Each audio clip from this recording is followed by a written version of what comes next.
कर्नाटक चुनाव में धुआंधार प्रचार करने के बाद देश के प्रधानमंत्री और बीजेपी के कद्दावर नेता नरेंद्र मोदी अब मिशन राजस्थान पर जुट गए हैं, जहां इसी साल के आखिर में विधानसभा चुनाव होने वाला है।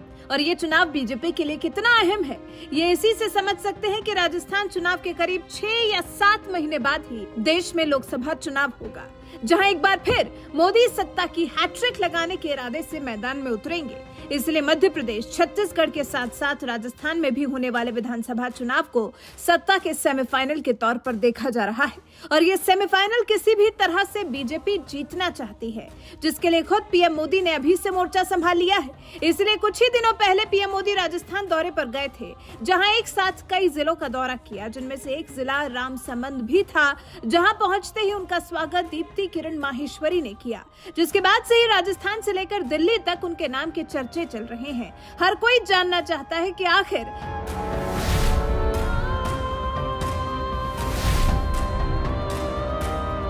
दरअसल 10 मई को जब कर्नाटक में वोट डाले जा रहे थे, तो वहीं दूसरी तरफ पीएम मोदी राजस्थान में मेवाड़ की धरती पर कदम रख रहे थे। इस दौरान उनका स्वागत राज्यपाल कलराज मिश्र और सीएम अशोक गहलोत ने खुद किया, जबकि इस दौरान एक महिला ऐसी भी नजर आई जो राजस्थान के पारंपरिक परिधान में पीएम मोदी का स्वागत करने के लिए आई थी, जिनका नाम है दीप्ति किरण माहेश्वरी।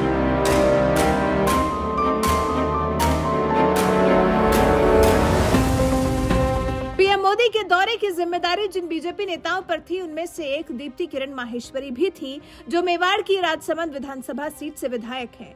विधायक के नाते उन्हें भी जब पीएम मोदी के स्वागत का मौका मिला, तो इस ऐतिहासिक क्षण को उन्होंने कविताओं में पिरोते हुए लिखा।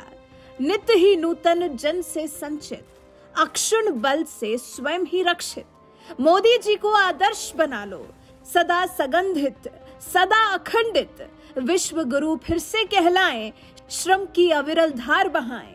माननीय प्रधानमंत्री नरेंद्र मोदी जी के स्वागत अभिनंदन का सौभाग्य मिला। प्रधानमंत्री जी का मेवाड़ धरा पर स्वागत अभिनंदन कर गौरवान्वित अनुभूति हुई।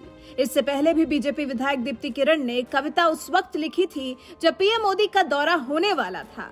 लोगों को इस दौरे की जानकारी देते हुए दीप्ति किरण ने लिखा था, मेरे विश्वास निराश न हो, फिर दीप जलेगा, कमल खिलेगा, प्रगति सूर्य निकलेगा। नव विश्वास ज्योति के धर, नए पंख झिलमिल, खोले वही किरण प्रगति द्वार हिलमिल।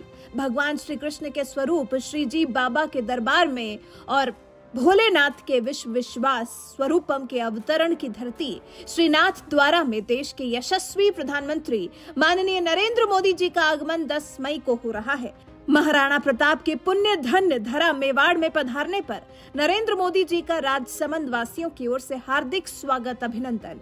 पीएम मोदी के लिए कविताएं लिखने वाली दीप्ति किरण माहेश्वरी पहली बार राजसमंद विधानसभा सीट से साल 2021 में विधायक बनी थी, और उनके विधायक बनने की कहानी भी कम दिलचस्प नहीं है।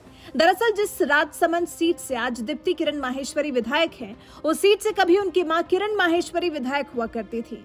लेकिन साल 2020 में जब पूरे देश में कोरोना कोहराम मचा रहा था, तो उसी दौरान किरण माहेश्वरी भी कोरोना की चपेट में आ गई थी और महज 59 साल की उम्र में उनका निधन हो गया था।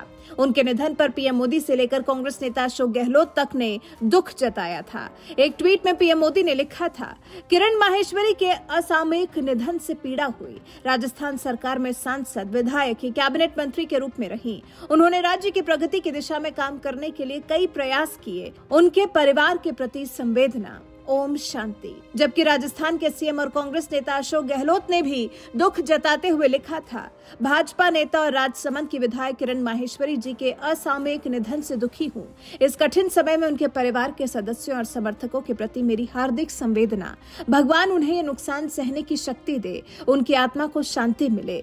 बीजेपी विधायक किरण माहेश्वरी के निधन के बाद राजसमंद विधानसभा सीट पर साल 2021 में उपचुनाव कराया गया और बीजेपी ने किरण माहेश्वरी की बेटी दीप्ति माहेश्वरी को टिकट देकर मैदान में उतारा, जिन्होंने कांग्रेस उम्मीदवार तानसुख बोहरा को हराकर जीत हासिल की थी। इस बार भी जब जल्द ही राजस्थान में विधानसभा चुनाव होने वाले हैं, तो माना जा रहा है कि राजसमंद सीट से एक बार फिर बीजेपी उन पर भरोसा जता सकती है और टिकट देकर मैदान में उतार सकती है। इतना ही नहीं, जिस तरह से दीप्ति किरण माहेश्वरी बीजेपी के बड़े नेताओं से मिल रही हैं, माना जा रहा है कि चुनाव से पहले उन्हें कोई बड़ी जिम्मेदारी मिल सकती है।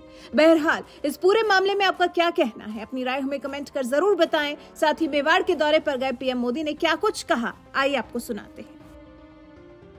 हमारे देश में कुछ लोग ऐसी विकृत विचारधारा के शिकार हो चुके हैं,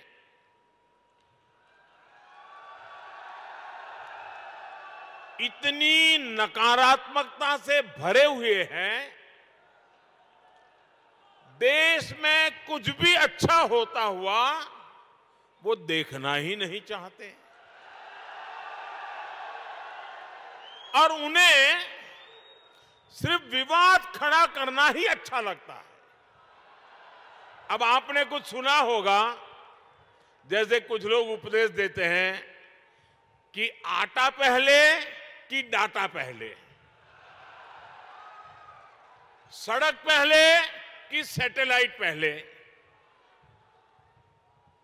लेकिन इतिहास गवाह है कि स्थायी विकास के लिए, तेज विकास के लिए मूल व्यवस्थाओं के साथ ही आधुनिक इंफ्रा बनाना भी जरूरी होता है।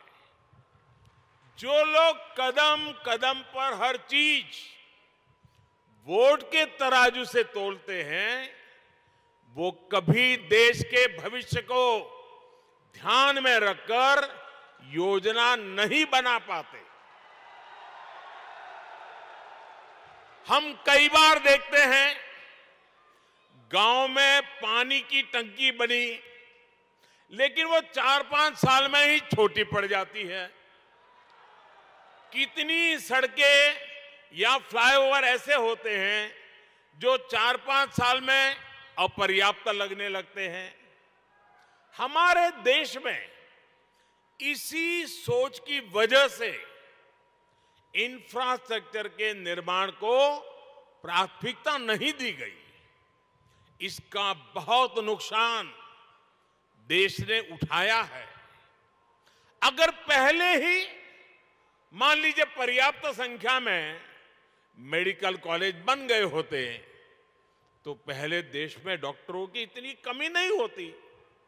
अगर पहले ही रेलवे लाइनों का बिजलीकरण हो गया होता तो आज हजारों करोड़ रुपए खर्च करके ये काम करने की जरूरत नहीं रहती। अगर पहले ही हर घर तक नल से जल आने लगता तो आज 3.5 लाख करोड़ रुपए लगाकर जल जीवन मिशन नहीं शुरू करना पड़ता। नकारात्मकता से भरे हुए लोगों में ना दूरदृष्टि होती है और ना ही वो राजनीतिक स्वार्थ से ऊपर उठकर कुछ सोच पाते हैं।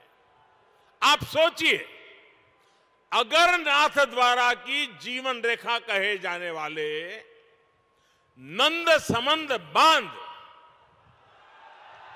या टांटोल बांध नहीं बने होते तो क्या होता।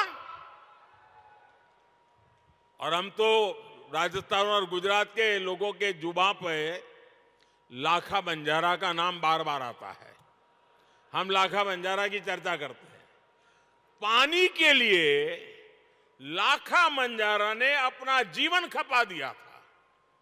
हालत यह है कि अगर पानी के लिए इतना काम करने वाले और जिनकी चारों पर वावड़ी किसने बनाई तो बोले लाखा बंजारा, वहां तालाब किसने बनाया तो बोले लाखा बंजारा। ये गुजरात में भी बोला जाता है, राजस्थान में बोला जाता है। मतलब हर एक को लगता है भाई पानी की समस्या का समाधान कोई करता था तो लाखा बंजारा करता था। लेकिन आज हालत यही है कि यही लाखा बंजारा चुनाव में खड़ा हो जाए